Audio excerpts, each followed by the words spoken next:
మీరు చెప్పినట్టు జగన్మోహన్ రెడ్డి పర్యటనకు వెళ్ళిన ప్రతి చోట కూడా వివాదం జరుగుతోంది, రచ్చ జరుగుతోంది, ఒక రకంగా కురుక్షేత్రం జరుగుతోంది. మనం చూసాం కదా సార్, పొదిలి, తెనాలి, సత్తెనపల్లి, ఆ తర్వాత నిన్న బంగారుపాళ్యం. అంటే సో అక్కడ దండుపాళ్యం బ్యాచ్ బంగారుపాళ్యంలో దిగింది, అరాచకం చేసింది అంటూ ఒక పత్రికలో వస్తే, సాక్షిలో అయితే రైతు సమస్యల్ని ప్రస్తావిస్తే రైతుల్ని కలుస్తుంటే ఎందుకు ఇన్ని ఆంక్షలు అంటూ వైసీపీ నేతలు ప్రశ్నిస్తున్న పరిస్థితి. ఎందుకు సార్ జగన్ వెళ్ళిన ప్రతి చోట ఇంత రచ్చ జరుగుతోంది? అంటే ఆ టీడీపీ వైసీపీల మధ్య ఆ స్థాయిలో పోలరైజేషన్, రాజకీయంగా సమాజాన్నే రెండుగా విడగొట్టేశారు. ఇలా ఆంధ్రప్రదేశ్లో నీవు ఉంటే చంద్రబాబు నాయుడుకి అనుకూలంగా ఉండాలి, జగన్కి అనుకూలంగా ఉండాలి. ఇంకో అస్తిత్వం మనిషికి ఉండకూడదు. రెండే రకాల అస్తిత్వాలు. నువ్వు చంద్రబాబు మనిషివా, జగన్ మనిషివా? లేదు నేను మనిషిని అంటే నడవదు. నువ్వు మనిషిగా ఉండే హక్కే లేదు నీకు. నీవు ఇటన్నా అటన్నా ఉండు, లేకపోతే మనిషిగానే ఉండే హక్కు లేదనే దశ ఆంధ్రప్రదేశ్లో రాజకీయం వచ్చేసింది. అందుకే మీరు గమనించండి, ఏం మాట్లాడినా దాడి. మీరు ఇటైనా అటైనా ఎవరెవరైతే దాడి కంపల్సరీ చేస్తారు. మళ్ళీ అధికారంలో ఉన్నవారు, తెలుగుదేశం అధికారంలో దగ్గర కాస్త దూకుడు ఇంకా ఎక్కువగా ఉంది. సో ఎక్కడి దాకా వెళ్ళింది అంటే, మాకు వ్యతిరేకంగా మమ్మల్ని ప్రశ్నిస్తూ మీరు నిజం మాట్లాడినా మీ అంత చూస్తాం. ఈ స్థాయికి వెళ్ళిన తర్వాత ఇంతకన్నా ఎక్కువ ఏముంటుంది? జగన్మోహన్ రెడ్డి ఏంటంటే ప్రతి అంశాన్ని ఒక రాజకీయ సమీకరణగా మార్చాలి. ఎందుకంటే ఆయన స్టైల్ ఆఫ్ పాలిటిక్స్నే, ఆయన బ్రాండ్ ఆఫ్ పాలిటిక్సే ఓదార్పు యాత్రలతో మొదలైంది. అందువల్ల యాత్రా politics are part of his brand. So ఓదార్పు యాత్ర చూసాం మనం. ఇప్పుడు పరామర్శ యాత్ర, అది పార్టీ నాయకుల పరామర్శ కావచ్చు, అది ప్రజా సమస్యలపైన పరామర్శ కావచ్చు. కానీ తెలుగుదేశం పార్టీ కూడా అర్థం కావాల్సింది ఏంటంటే, పార్టీ నాయకులు చనిపోతే వెళ్ళి పరామర్శ చేస్తే, అక్కడ గొడవ జరిగితే, అల్లరి జరిగితే దానికి ఎవరు బాధ్యులు అనే చర్చలో మీకు వైసీపీ కార్నర్ అవుతుంది. ఎందుకు పరామర్శించడానికి ఇన్ని వేల మందితో ఎందుకు వెళ్ళాలి, ఎంత గందరగోళం ఎందుకు కాదని.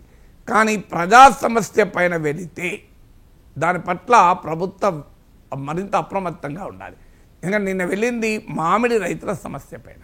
మీరు అంతకుముందు వెళ్ళారు, పోనీ ఆయన బెట్టింగ్లో, ఎలక్షన్స్లో పెట్టి డబ్బులు బెట్టింగ్లో కోల్పోతే, చనిపోతే ఆయన ఏదో అమరవీరుడు చేసి విగ్రహం కట్టడానికి వెళ్ళారు అని విమర్శిస్తే అది పొలిటికల్ ఫైట్ అవుతుంది. ఆ పొలిటికల్ ఫైట్ను ప్రజలు పట్టించుకోరు. టీడీపీ వైసీపీ వాళ్ళు అట్లేం కొట్టుకుంటారులే, మనకేం సంబంధం అనుకుంటారు. ఇది పొలిటికల్ ఫైట్ మాత్రమే కాదు, ఈ పొలిటికల్ ఫైట్ ఆన్ మామిడి రైతుల సమస్య ఉందా లేదా, ఇది ప్రభుత్వం ముందుగా ఆన్సర్ చేయాలి. సమస్య ఉందా లేదా? ఇప్పుడు మా జగన్ కాన్వాయ్ ముందు మామిడి పోసి నాటకం ఆడారు అని ఆ మామిడి తోట కూడా వైసీపీ నాయకులు దాన్ని కూడా ఇలా పేపర్ వచ్చింది. ఎస్, అదంతా నిజమే కావచ్చు, నేను కాదనట్లు ఇక్కడ కూర్చొని. నాకు చెప్పాల్సింది అంటే మామిడి రైతులకు సమస్య ఉందా లేదా? సమస్య లేకపోతే కూడా జగన్ సృష్టిస్తే రాజకీయంగా ఆయన ఖచ్చితంగా విమర్శించవచ్చు. అలా సృష్టించినా ప్రజలేమీ రియాక్ట్ కారు. ఎందుకంటే లేని సమస్య పైన ఎవరు రాజకీయం చేసినా ప్రజలు పట్టించుకోరు. ఒకవేళ పట్టించుకోరు అని మీరు అనొచ్చు సార్, కానీ ఒక అబద్ధాన్ని పదే పదే చెప్తే ప్రజలు నిజమనుకునే ప్రమాదం ఉంటుంది. లేని సమస్య ఉన్నట్టుగా జగన్మోహన్ రెడ్డి క్రియేట్ చేస్తున్నాడు, అది అందుకే మేము అటాక్ చేస్తున్నామంటే ఎస్ కరెక్ట్, కొంతవరకు అది కూడా పాసిబుల్.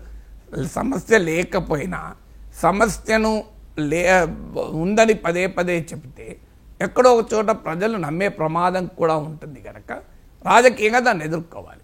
కానీ సమస్య ఉన్నప్పుడు ఏంటి, సమస్య ఉందా లేదా అనేది మౌలికమైన ప్రశ్న. జగన్ వేల మందితో వెళ్ళడం కరెక్టా? జగన్ రౌడీలను తీసుకెళ్ళిండా? జగన్ దండుపాలంగా వెళ్ళాడా? జగన్ మామిడి యార్డ్లోకి వెళ్ళి వైసీపీ కార్యకర్తలు మామిడికాయలను తొక్కారా? ఇవన్నీ నెక్స్ట్ అంశం. ఫస్ట్ అంశం మామిడి రైతుల సమస్య ఉందా లేదా. సమస్య ఉంది అని ఎవరు ఎక్నాలెడ్జ్ చేస్తున్నారు? ప్రభుత్వమే ఎక్నాలెడ్జ్ చేస్తుంది. నిన్నటి పేపర్, ఇవాళ పేపర్ సాక్ష్యం కదా. మామిడి రైతుల్ని ఆదుకోవాలని కేంద్రానికి లేక ఇవాళైతే ఏకంగా 260 కోట్లు మంజూరు. మరి ఇప్పుడు చెప్పండి, జగన్ పోవడం వల్ల లాభం జరిగిందా, మామిడి రైతుకు నష్టం జరిగిందా? అందువల్ల మీ రాజకీయపరమైన ఘర్షణ ఏమైనా ఉండదు, మాకు అనవసరం. వైసీపీ టీడీపీ వాళ్ళు తిట్టుకుంటారా, కొట్టుకుంటారా, అరుచుకుంటారా, కేసులు పెట్టుకుంటారా, మీరు అధికారంలో ఉన్నప్పుడు మీరు చేస్తారు, వాళ్ళ అధికారంలో వాళ్ళు చేశారు. ఇందులో ఏమీ తేడా ఉందని అనుకోను. ఇవాళ టీడీపీ వారు ఏం చేస్తున్నారో అంతకుముందు వైసీపీ వాళ్ళు అదే చేశారు. ఇప్పుడు వైసీపీ వాళ్ళు ఏం ఆరోపిస్తున్నారో అప్పుడు టీడీపీ వాళ్ళు అదే ఆరోపించారు. ఇంతకన్నా తేడా ఏముంది? అప్పుడు జగన్మోహన్ రెడ్డి పాలనలో సోషల్ మీడియాలో కామెంట్లు పెడితే అరెస్టులు మనం చూడలేదా? చంద్రబాబు నాయుడు యాత్రల్ని, లోకేష్ యాత్రల్ని, పవన్ కళ్యాణ్ యాత్రల్ని అవహేళన చేయడం మనం చూడలేదా? ప్రభుత్వం ఇంత బాగా పనిచేస్తుంటే వీళ్ళకి ఏం పోయే రోగం ఎందుకు అని అనలేదా? సేమ్ ఇప్పుడు అంటున్నారు. అందువల్ల మీకు యాక్టర్స్ మారారు, యాక్షన్ మారలే.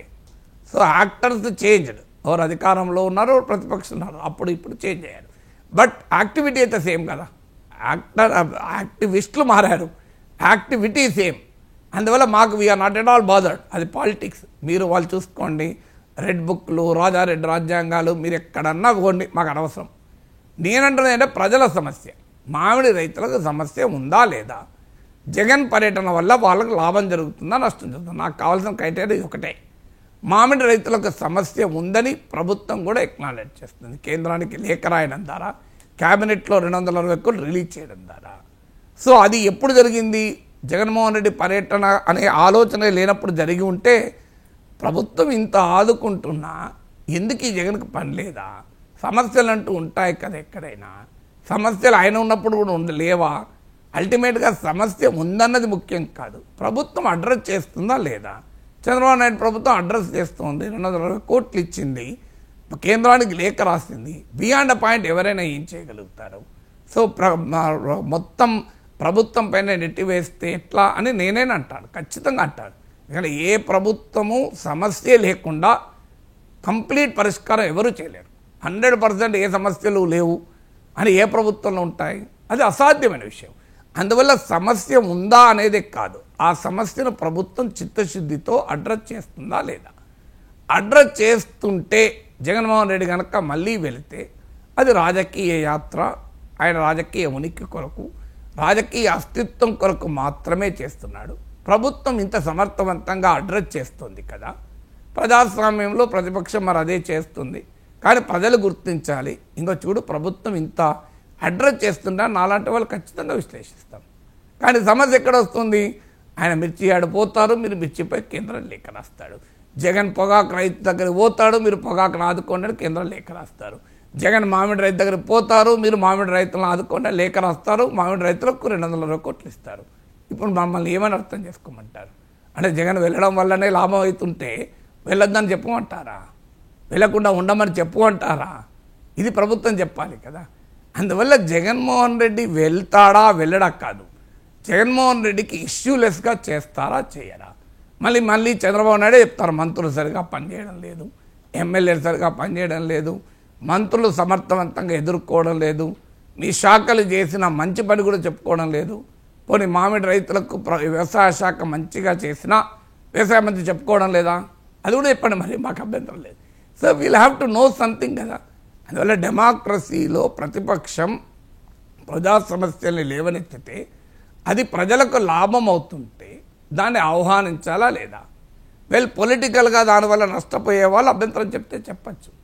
జగన్మోహన్ రెడ్డి వెళ్ళడం ద్వారా మామిడి రైతుల సమస్య ముందుకొచ్చి మామిడి రైతుల సమస్య పైన ప్రభుత్వాన్ని తప్పనిసరిగా పనిచేసేలా చేస్తే పొలిటికల్గా జగన్కు లాభం వస్తుంది కదా అని టీడీపీ అభిమానుల్లో వ్యతిరేకత ఉండొచ్చు. అది మాకు సంబంధించిన ఇష్యూ కాదు.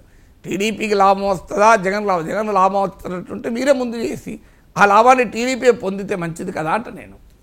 మీరు ఆయన బంగారు పాలనలో ఉన్న రోజు క్యాబినెట్లో 220 కోట్లు రిలీజ్ చేసి మళ్ళీ జగన్మోహన్ రెడ్డి అంటే ఏమొస్తుంది?